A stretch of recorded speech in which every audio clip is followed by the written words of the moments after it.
June 21 എല്ലാവരുടെ സ്റ്റാറ്റസുകളിലും ഉപ്പമാരെ കുറിച്ച് ധാരാളം കാണാൻ കഴിയും. ഉപ്പമാരുടെ ഫോട്ടോ വെച്ചിട്ടും ഉപ്പയാണ് എന്റെ എല്ലാം എന്ന് പറഞ്ഞിട്ടും എന്റെ അഹങ്കാരമാണെന്നും പറഞ്ഞ് നഷ്ടപ്പെട്ടവർക്ക് വലിയ വേദനയാണെന്നൊക്കെ പറഞ്ഞ് ധാരാളം ഉപ്പയെ കുറിച്ച് പുകഴ്ത്തുന്ന സ്റ്റാറ്റസുകളും വാക്കുകളും ഇന്ന് ശ്രദ്ധയിൽപ്പെട്ടു. പ്രിയപ്പെട്ട സഹോദരങ്ങളെ, ഉപ്പയെക്കുറിച്ച് ലോകത്ത് ഏറ്റവും വലിയ സന്ദേശം നമുക്ക് കൈമാറിയ ഒരു നേതാവുണ്ട്, സയ്യിദുനാ റസൂലുള്ളാഹി സ്വല്ലല്ലാഹു അലൈഹി വസല്ലം. അവിടുന്ന് പറഞ്ഞ ഒരു ഹദീസ് നമുക്ക് കാണാൻ കഴിയും. ബഹുമാനപ്പെട്ട അബൂ ദർദാ റളിയല്ലാഹു അൻഹുവിനെ തൊട്ട് റിപ്പോർട്ട് ചെയ്യുന്ന ഹദീസ് അദ്ദേഹം പറയുന്നുണ്ട്, മുത്തനബി പറഞ്ഞു, അൽ വാലിദു ഔസതു അബ്വാബിൽ ജന്ന, ഉപ്പ സ്വർഗ്ഗത്തിന്റെ നടുവിലത്തെ വാതിലാണ്. ഫൈൻ ശിഅത ഫഅദി ദാലിക അൽ ബാബ് ഔ ഇഹ്ഫളു, നീ ഉദ്ദേശിക്കുന്നുണ്ടെങ്കിൽ ആ വാതിലിനെ നീ പാഴാക്കി കളയാൻ, നീ നശിപ്പിക്കണം. ആ വാതിൽ കാത്തു സൂക്ഷിക്കാൻ നീ ഉദ്ദേശിക്കുന്നുണ്ടെങ്കിൽ അത് കാത്തു സൂക്ഷിക്കുകയും ചെയ്യണം. ഉപ്പ എന്ന് പറഞ്ഞാൽ വലിയ ഒരു ഉത്തരവാദിത്വത്തിന്റെ പേരാണ്. ഉമ്മയെക്കുറിച്ച് ധാരാളം പ്രസംഗിക്കുന്നവരുണ്ട്. ഉമ്മയെക്കുറിച്ച് ഒരുപാട് വാക്കുകൾ നമുക്ക് ഇങ്ങനെ പറയാൻ കഴിയും. ഉപ്പയെക്കുറിച്ച് നമുക്ക് പലപ്പോഴും സംസാരങ്ങളില്ല. ഉമ്മയുടെ കാലിനടിയിലാണ് സ്വർഗം. ഉമ്മ അങ്ങനെയാണ്, ഉമ്മയോടാണ് സ്നേഹം കൂടുതൽ. എല്ലാം പറയുമ്പോഴും ഉപ്പ എന്ന് പറയുന്ന ഒരു മനുഷ്യൻ അപ്പുറത്തുണ്ട്.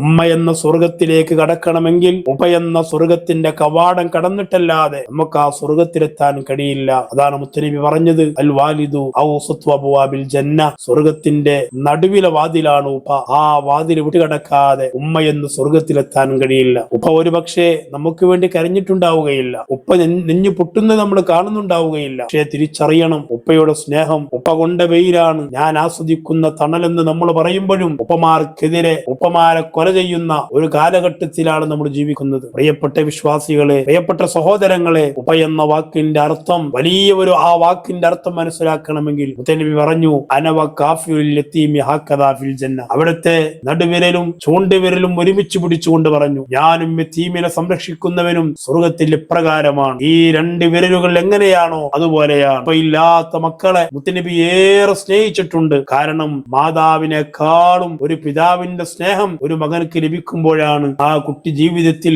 ഒരുപാട് തണലുകൾ ആസ്വദിക്കുന്നത്. നമ്മുടെ ഉപ്പമാർക്ക് അല്ലാഹു ആഫിയത്തുൽ ദീർഘായുസ്സ് കൊടുക്കട്ടെ. മരിച്ചുപോയവരുടെ ഖബറുകളൊക്കെ അല്ലാഹു തആല പ്രകാശപൂരിതമാക്കി കൊടുക്കുമാറാവട്ടെ.